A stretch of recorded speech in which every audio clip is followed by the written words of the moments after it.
And 5, 4, 3, 2, 1. We're on. And behind bars for allegedly putting a policewoman into a headlock near this intersection. I'm Maurice Medina with the details coming up. A summer-long project coming to life. I'm Vanessa Herrera, and we'll take a closer look at the students involved. Imperial County Board of Supervisors looking for help cleaning up Calipatria after this weekend's storm. Plus, people in El Centro enjoy a cool treat in tonight's heat. Those stories and your complete local weather forecast. KECY Fox 9 News starts now. From Yuma and San Luis to El Centro and the Imperial Valley, this is KECY Fox 9 News. 3, 2, 1. Good evening, and thank you so much for joining us for KECY Fox 9 News. I'm Anna Chalk. A man is accused of attacking 2 Yuma police officers, one of them a woman. Today, that man accused of those attacks went before a judge to face several felony charges. KECY Fox 9 News reporter Mauricio Marin has the details and joins us now. Mauricio? I'm Mauricio. Anna, good evening. Police released information this afternoon about 2 of their officers being attacked while going out to a call last week. The suspect is also accused of attacking a Good Samaritan. Now this is a park at Heritage Library where Yuma police say on Thursday nearby, Ricky Stevens punched one of their own in the head, then put her in a headlock. A witness jumped in to help the officer. Police say Stevens attacked that person too. More officers soon arrived on scene. One of them hit Stevens with a baton on the thigh.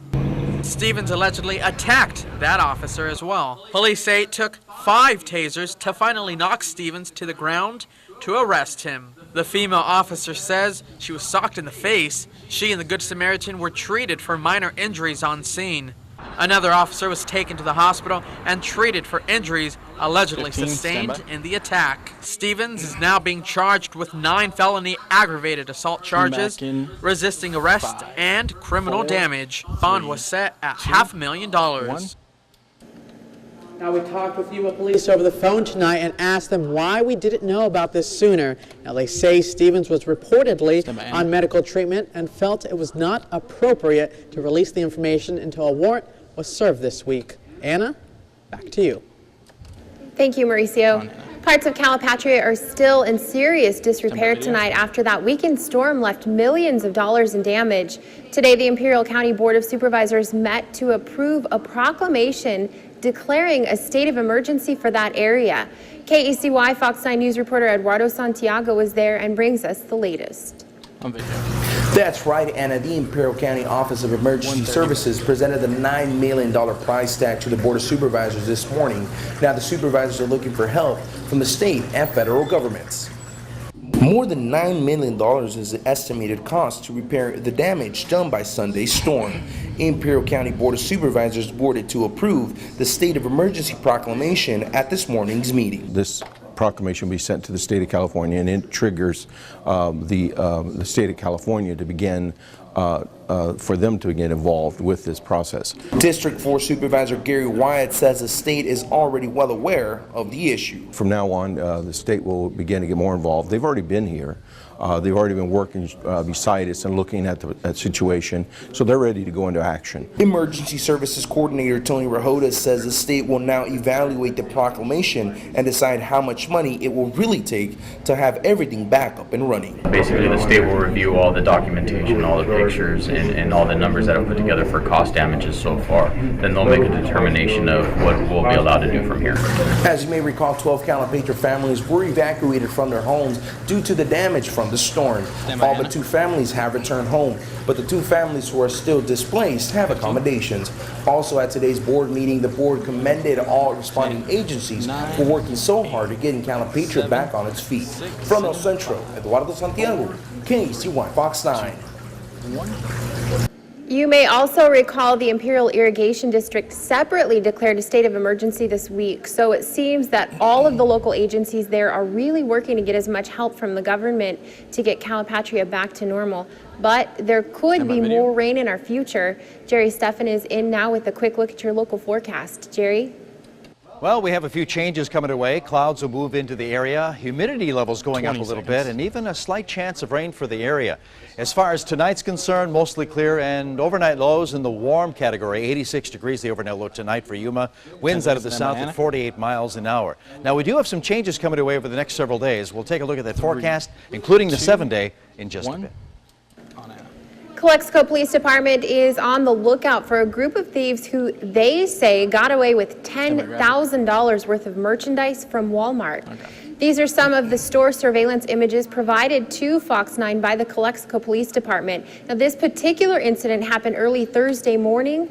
Officers say the men walked into Walmart in Calexico and grabbed a suitcase, then broke into the electronics glass display, grabbed several electronics and put them in the suitcase. Then they left the store through an emergency exit where an escape vehicle is waiting.